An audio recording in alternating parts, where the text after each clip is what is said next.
Buenas noches y gracias por estar ahí. Estamos en La Mira, estamos en BTV. Hoy tenemos un programa especial porque se lo vamos a dedicar todo a un tema que es la financiación de los partidos políticos, un tema que está en este momento siendo abordado por los partidos que ya votaron en su momento una ley que ellos mismos no respetaron.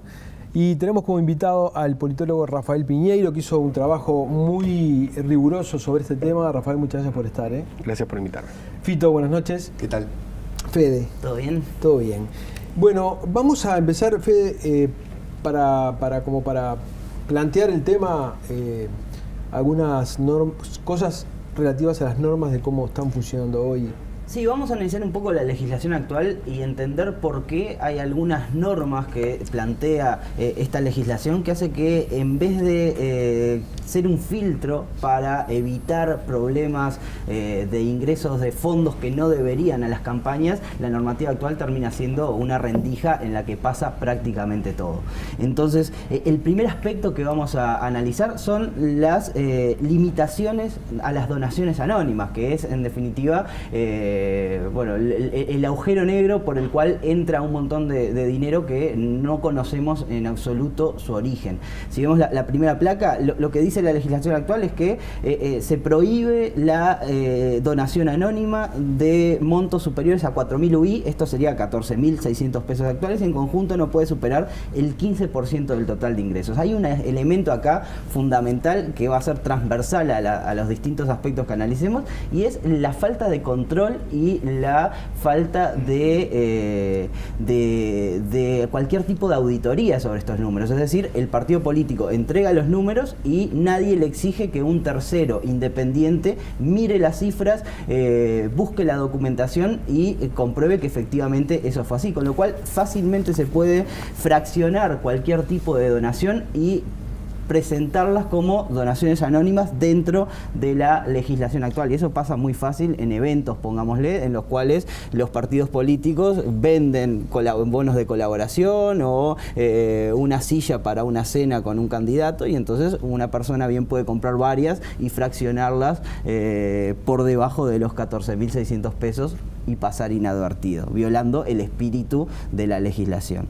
El segundo aspecto a analizar son las donaciones nominativas, que son aquellas que, que se identifica quién es el portador. Y acá se permiten donaciones de este tipo por debajo de las 300.000 UI, que serían 1.090.000 pesos. Acá hay algunas excepciones, los candidatos a cargos electivos pueden triplicar ese monto y las cabezas de listas no tienen limitación. Acá tenemos un aspecto también que tiene que ver con la falta de controles. Hay partidos o listas que han presentado donaciones nominativas, pero sin embargo con mucha dificultad para identificar quién es el donador. La lista 711, por ejemplo, en las últimas elecciones presentó a un tal Rodríguez como donador, sin saber el nombre, sin saber el documento, sin saber absolutamente nada que nos permita saber quién efectivamente es ese tal Rodríguez que donó. Un apellido bastante exótico, digamos, ¿no? Sí, y Rafael me comentaba fuera de cámaras sobre, también uno de los aspectos, que es el tema de que las cabezas de listas no tengan limitación. Claro, eso genera un problema bastante grave, que es la puerta abierta para lavar donaciones de procedencia indebida, o porque superan el monto al que están limitadas las personas físicas o las personas jurídicas, o porque directamente proviene de fuentes ilegales. ¿No? El problema acá está en que la ley estipuló con cierta razonabilidad, porque ¿cuál es la idea de esto? Es que la mayoría de las campañas a diputado en el interior, sobre todo los partidos tradicionales, se financia con aportes del propio candidato, ¿no? Son campañas muy chicas, donde el propio candidato saca un préstamo y lo paga él, o tiene su dinero y paga su propia campaña, que puede ser 20.000, 25.000 dólares. Bueno, pero para tratar de evitar ese problema, de no llevar a la ilegalidad a un candidato que financie su propia campaña, se coloca esta norma. ¿Cuál es el problema? El problema es que no se le pide a esas personas que declaren procedencia de gasto. Y es decir, no cualquiera tiene dinero para poner en su propia campaña, ¿no? Pero eso casi que invalida todo lo demás. Exacto. Todo lo que no pudiste hacer porque te lo pasas por ahí. Lo pasas por ahí. Pero con un agravante, es que ni siquiera le pido al candidato que declare que tiene la capacidad contributiva para hacer esa contribución a su propia campaña, ¿no? Rafael Piñeiro, si quisiera tener una lista al Senado, no le puede aportar, y la encabezara Rafael Piñeiro, no le puede aportar $100.000 a su lista al Senado. No porque la ley se lo prohíba, sino porque en realidad no los tengo, ¿no? Y si yo apareciera aportando, alguien tendría que decirme, no, en realidad no tenés esa capacidad de contribución a tu lista, ese dinero viene de otro lado. Es lo mismo que hace el sistema financiero cuando una persona abre una cuenta. Si yo voy al sistema financiero, voy al banco, me apersono en el banco con una valija con $200.000, ¿qué es lo que hace el señor en el banco? No, me dice, me tiene que decir de dónde sacó este dinero. Bueno, esto es lo mismo, ¿no? Cuando yo llevo a mi propia campaña $200.000, la Corte Electoral debería decir, señor, usted tiene que decirme de dónde sacó estos $200.000. Y ni la ley ni la institucionalidad prevén mecanismos de contralor ni de auditoría sobre esas declaraciones que se hacen por parte de los partidos políticos. Otro aspecto es, y quizás a mi juicio el más difícil de explicar, viene a ser la tercera placa. Algunos agentes que tienen prohibido donar. Y acá, más allá de los distintos casos en los que me centraría, es empresas concesionarias o adjudicatarias de obras públicas. Y acá tenemos un tema, y es que hay empresas que no son adjudicatarias de obra pública, sino de servicios públicos. Bueno, esos sí tienen permitido donar, aunque no haya ningún tipo de fundamentación para separarlos de la obra pública. Bueno, el servicio público sí tiene permitido donar. Tampoco se entiende por qué tienen permitido donar aquellos que ganaron licitaciones con el Estado o los que son proveedores recurrentes del Estado. También tienen los mismos incentivos, digamos, para que su dinero venga a cambio de algún tipo de favor o de trato diferencial. Otra diferenciación absurda, digamos. Absurda, ¿no? Completamente. Hay servicios que son enormemente y algo que pasó tanto en 2009 como 2014 fue que dueños o autoridades de concesionarios de obras públicas o incluso empresas subsidiarias de adjudicatarios de obra pública donaron a las campañas, pero como la ley habla de empresa y no de personas vinculadas a las empresas, entonces la Corte Electoral entendió que estaba permitido y que siga el juego. El cuarto aspecto es la extensión de la campaña política. Esto no tiene que ver con el financiamiento, pero de manera, digamos, indirecta sí, porque la legislación dice, en la cuarta placa, no se puede hacer campaña hasta 30 días antes de la elección. Y eso es algo fundamental porque lo que hace es limitar la cantidad de recursos que necesita un partido político o un candidato para tirarse a una campaña. Cuanto más larga, más caras y más difíciles de sostener son las campañas.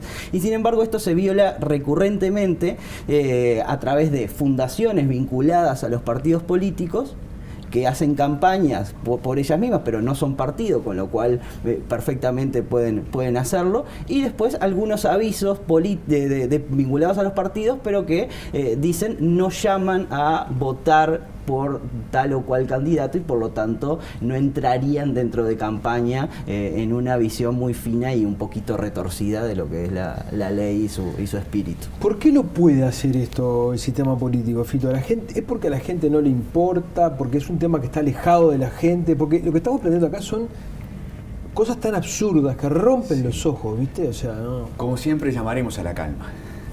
Llamaremos a la calma. Mirá, yo no sé vos cómo lo ves, Rafa, pero en verdad el sistema político uruguayo se financió con donaciones públicas, ¿no? Es un sistema de financiamiento público. Históricamente fue así desde la década del 20 para adelante.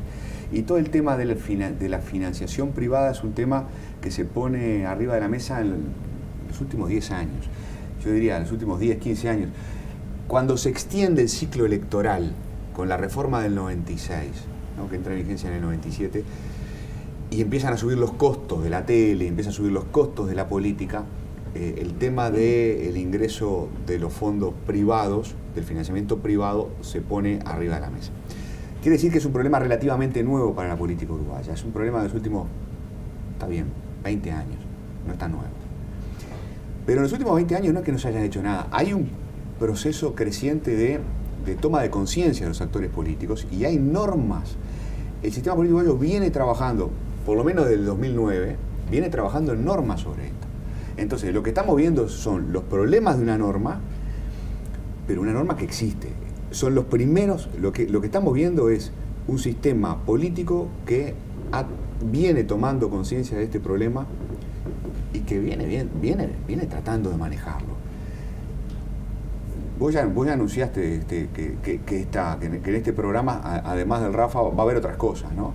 Una de las cosas que vamos a escuchar hoy es el testimonio de una de las personas que viene trabajando en esto. Hay una comisión de legislación en el Senado trabajando en la reforma del sistema de financiación de la política. Entonces, por eso es que quiero llamar a la calma. Es un problema relativamente nuevo. La política uruguaya se financia por el lado público, por el lado privado. El financiamiento privado viene creciendo y se viene trabajando lentamente. No perdamos la calma. ¿Preferís ver el vaso lleno, el pedazo lleno, el vaso porque lleno? yo tengo esperanza, lo vamos a ver ahora, ¿no? Ahora, lo vamos a ver un poco hoy y el año que viene, cuando se termine este proceso legislativo, ¿no? Pero los avances no van a ser menores. Yo tengo la esperanza de que los avances no sean menores. Vos, Rafa, ¿qué pensás de esto? El problema, Uruguay, como dice Adolfo, Uruguay avanzó mucho en estos últimos años en cuanto a la regulación. Pero Uruguay tiene un problema de diseño institucional, ¿no?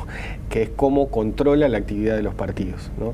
El organismo que regula el funcionamiento, no el funcionamiento de los partidos, pero que regula la competencia partidaria tras de elecciones es la Corte Electoral. Y tiene un diseño institucional que es el diseño de demonios controlando demonios, ¿no? Y esto se lleva hasta última instancia, ¿no? Por ejemplo, cuando hay una recolección de firmas para un referéndum y hay que validar la firma por técnicos dactiloscópicos, hay un técnico que está a favor y un técnico que está en contra del referéndum y los dos validan esa firma, ¿no? Entonces es como las partes se controlan mutuamente. El problema con el financiamiento es cuando los partidos de alguna manera se cartelizan, es decir, llegan a un acuerdo donde dice, bueno, no hay necesidad de controlarnos tanto en esto, ¿no? Claro. Entonces, ese diseño institucional es me parece a mí es una de las trabas que genera que empiece a haber legislación, pero esa legislación tenga el problema más serio al momento, como decía Federico, no solo del control, sino también de la auditoría, sino también del monitoreo, que son dos cosas diferentes, dos cosas que requieren aparte distinta voluntad política para avanzar. Si quieren podemos hablar Vamos a hablar más adelante, vamos en el próximo bloque a hablar con la senadora Mónica Xavier y con Klappenbach, ministro de la Corte Electoral. Nos vamos a un corte y seguimos.